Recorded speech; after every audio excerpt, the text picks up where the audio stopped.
Rutshuru en feu. Embuscade sanglante des Wazalendo contre le M23 RDF. Dans les collines de Katsiru, le fracas des armes a brisé le silence du Nord Kivu. Une embuscade dévastatrice tendue par les patriotes Wazalendo contre la coalition M23-RDF a plongé la région de Rutshuru dans la stupeur. Derrière les chiffres et les bilans, c'est une histoire de résistance, de souffrance et de courage qui se dessine au cœur d'un conflit devenu le symbole d'une nation agressée mais debout.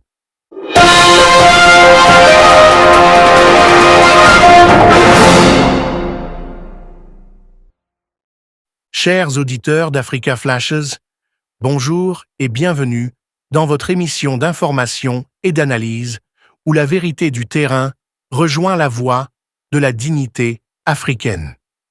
Aujourd'hui, nous vous emmenons à l'est de la République démocratique du Congo, dans les profondeurs meurtries du territoire de Rutshuru, où les combats ont repris avec une intensité redoutable. Ce mardi 4 novembre 2025, la situation est critique. Ce que nous allons vous raconter n'est pas seulement un fait divers de guerre, mais un épisode tragique et révélateur d'un affrontement plus large. Celui d'un peuple décidé à ne plus subir. Tout commence dans la localité de Katsiru, chefferie de Bwito. Il est un peu plus de 10 heures locales, ce lundi 3 novembre, lorsque les patriotes Wazalendo du collectif CMC-FDP, sous le commandement du général autodéclaré Dominique Kendarout, tentent une embuscade à un détachement de la coalition M23-RDF engagé dans des travaux de défrichage dans les bananeraies de la population locale. Ce qui, selon des témoins, devait être une opération de nettoyage de terrain, s'est transformé en un piège mortel. Les coups de feu ont éclaté soudainement, déchirant la vallée, résonnant jusque dans les collines environnantes. En quelques minutes, le calme apparent de la matinée a laissé place à un chaos absolu. Les Wazalendo, enracinés dans la population et animés par un esprit de défense nationale, auraient anticipé la manœuvre de la coalition rwandaise et tendu une série de pièges. Selon plusieurs sources locales, les combattants du M23, appuyés par des troupes régulières du RDF, ont été surpris par la précision de la riposte. La bataille a duré plusieurs heures, alternant tirs nourris et tentatives de contournement. Des témoins racontent que la terre tremblait sous la déflagration des armes lourdes, que les cris de douleur se mêlaient aux invocations des villageois pris au piège. L'hôpital général de référence de Mweso, situé à plusieurs kilomètres, est rapidement devenu un champ de détresse humaine. Des ambulances locales, des mototaxis et même des charrettes improvisées ont transporté les blessés, civils et combattants confondus. Un médecin, sous couvert d'anonymat, confie « Nous avons reçu des dizaines de blessés graves, certains avec des plaies par balles multiples. L'hôpital manque de tout, médicaments, personnel, matériel de transfusion. Nous faisons ce que nous pouvons, mais c'est au-delà de nos capacités. Les couloirs sont encombrés, les salles saturées. Dans la cour, des familles attendent, priant pour un signe de vie d'un frère, d'un fils, d'un mari. Sur le terrain, les récits divergent, mais tous s'accordent sur un point. L'embuscade a infligé de lourdes pertes aux éléments du M23 RDF. Des corps auraient été laissés sur place, certains récupérés à la hâte par les troupes rwandaises venues en renfort. Des civils ont également été pris dans les tirs croisés, notamment un enfant de 10 ans atteint mortellement alors qu'il tentait de fuir avec sa mère. Les témoins parlent d'un spectacle insoutenable, des villages déserts, des maisons abandonnées, des sentiers jonchés de douilles et de sang séché. Cette attaque de Katsiru n'est pas un incident isolé.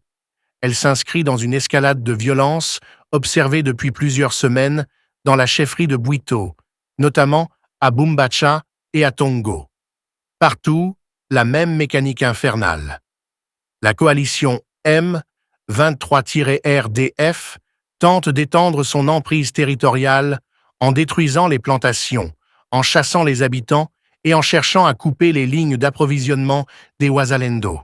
Mais partout aussi, la résistance populaire s'organise, déterminée à défendre chaque colline, chaque village, chaque lopin de terre.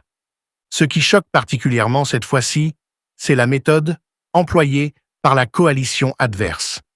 Le collectif CMC-FDP, dans un communiqué transmis aux médias, accuse la coalition M23-RDF d'avoir utilisé des civils comme boucliers humains. Selon leurs observations, des hommes, femmes et enfants auraient été forcés par les troupes rwandaises à marcher en première ligne pour protéger leur position militaire. Une stratégie d'une cruauté indicible, interdite par toutes les conventions internationales. Le communiqué parle de violation flagrante du droit humanitaire, rappelant l'article 51 du protocole additionnel aux conventions de Genève, qui proscrit explicitement l'utilisation de la population civile pour couvrir des objectifs militaires. Les patriotes Wazalendo dénoncent également la mort d'au moins 19 civils utilisés ainsi comme chair à canon, tombés sous les balles dans une zone où ils n'auraient jamais dû se trouver. La tension est à son comble. Dans les heures qui ont suivi l'embuscade, plusieurs localités voisines ont été désertées. Des familles entières ont pris la route de Moigny et de Nyabayonga à pied, sous la pluie, portant sur la tête des sacs, des matelas, des marmites, tout ce qu'elles pouvaient sauver. Les routes sont dangereuses, parsemées de checkpoints illégaux et de patrouilles armées. Beaucoup de civils se cachent dans les forêts, sans vivre ni abri. Le territoire de Rutshuru, déjà ravagé par des années d'instabilité, vit au rythme de l'incertitude et de la peur. Dans la ville de Goma, occupée depuis le 27 janvier 2025 par la coalition M23-RDF, la situation n'est guère meilleure.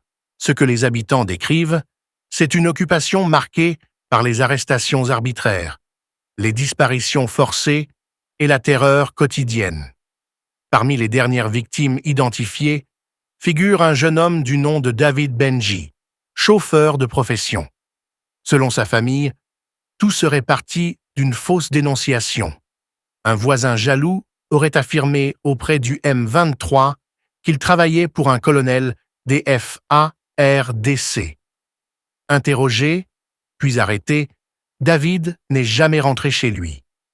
Il aurait été détenu dans les sous-sols de l'Assemblée provinciale, transformé par les rebelles en prison secrète. Libéré dans un état critique après plusieurs semaines de torture, il est mort peu après son admission à l'hôpital, laissant derrière lui une épouse et un nourrisson. Un ami proche témoigne « On l'a retrouvé méconnaissable. Ce n'était plus le même homme. Ce qu'ils font là-bas dépasse tout ce qu'on peut imaginer. » David Benji n'est pas un cas isolé. Le nom du journaliste Ricardo Linga, encore détenu dans un centre clandestin du M23, revient sans cesse dans les discussions. Les défenseurs des droits humains parlent d'un système organisé de terreur, arrestations sans mandat, disparitions, extorsions, viols et exécutions sommaires.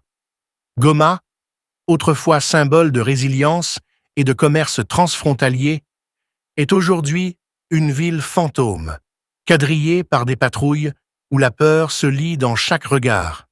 Pendant ce temps, à des milliers de kilomètres, au Qatar, le président Félix Tshisekedi s'exprimait devant la communauté internationale lors du 2e sommet mondial sur le développement, organisé sous l'égide des Nations Unies.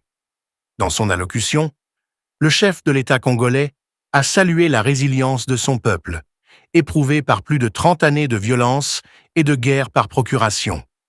Il a rappelé les réformes entreprises pour améliorer les conditions de vie, la gratuité de l'enseignement primaire la couverture santé universelle et le programme de développement de 145 territoires. Mais son message allait au-delà de la simple énumération. Il a plaidé pour une coopération internationale fondée sur l'équité, où la souveraineté africaine ne serait plus un slogan, mais une réalité. La coopération internationale, a-t-il déclaré, ne doit pas être un système permanent de dépendance. Elle doit reposer sur une égalité de partenariat et sur la responsabilité mutuelle. Des mots forts, prononcés alors que le feu continue de ravager le Nord Kivu.